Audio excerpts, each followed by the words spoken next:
السلام علیکم ناظرین، آپ دیکھ رہے ہیں KPN HD اور میں ہوں آپ کے ساتھ کنزہ ندیم۔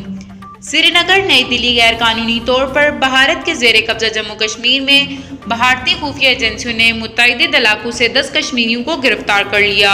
سرحد پار سے آمدہ اطلاعات کے مطابق خفیہ ایجنسیوں کے اہلکاروں نے جنوبی اور شمالی کشمیر کے مختلف اضلاع میں گھروں پر چھاپوں کے دوران 10 کشمیریوں کو گرفتار کیا۔ گرفتار کیے گئے کشمیریوں کو کن الزامات کے تحت گرفتار کیا جا چکا ہے، اس بارے میں کچھ نہیں بتایا گیا۔ مقبوضہ جموں کشمیر میں بدنام زمانہ بھارتی تحقیقاتی ادارے نیشنل انویسٹیگیشن ایجنسی نے وادی کشمیر میں کئی مقامات پر چھاپے مارے۔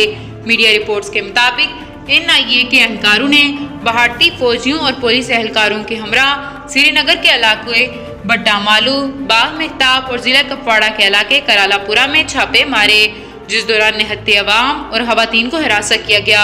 دریں اثنا انسانی حقوق کی عالمی تنظیموں اور صحافیوں کے حقوق کے لیے کام کرنے والی کم از کم 58 تنظیموں نے مقبوضہ جموں کشمیر میں حکام پر زور دیا ہے کہ نظر بند کشمیری صحافیوں فہد شاہ، آصف سلطان، سجاد گل، منان گلزار کو رہا کریں۔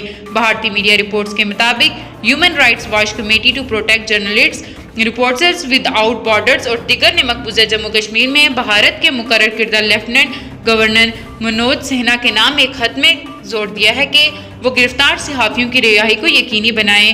بیان میں فہد شاہ کے علاوہ غیر قانونی طور پر گرفتار صحافیوں سجاد گل، آصف سلطان، منان گلزار ڈار کی رہائی کا مطالبہ بھی کیا گیا۔